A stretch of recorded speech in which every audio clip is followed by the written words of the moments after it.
Bait lubang maalam.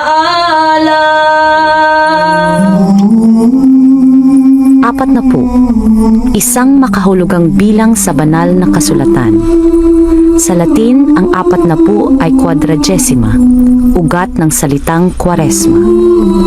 Sa banal na kasulatan, ang 40 ay sagisag ng isang mahabang panahon, isang ganap na panahon.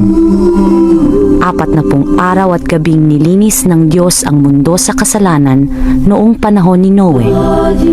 40 taong naglakbay ang mga Israelita patungo sa lupang hinirang.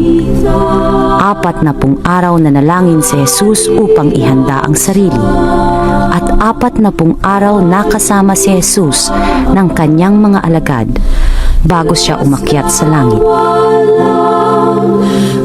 Ang Kwaresma ay 40 banal na araw. 40 araw ng pagtitika, ng paghahanda ng sarili, ng pagdadalisay ng kalooban.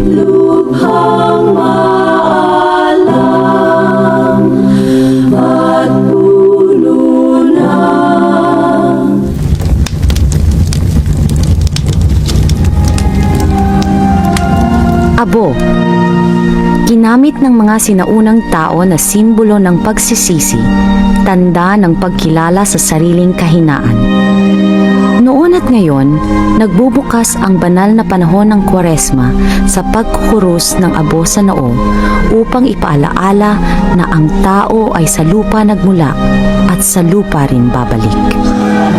Unang narinig ng mga Pilipino ang kwento ni Jesus sa mga praile at misyonerong Kastila. Una nilang nakilala si Jesus sa loob ng mga reduksyones, mga bayang itinatag ng mga misyonero upang mahubog nila ang kamalayan ng Pilipino.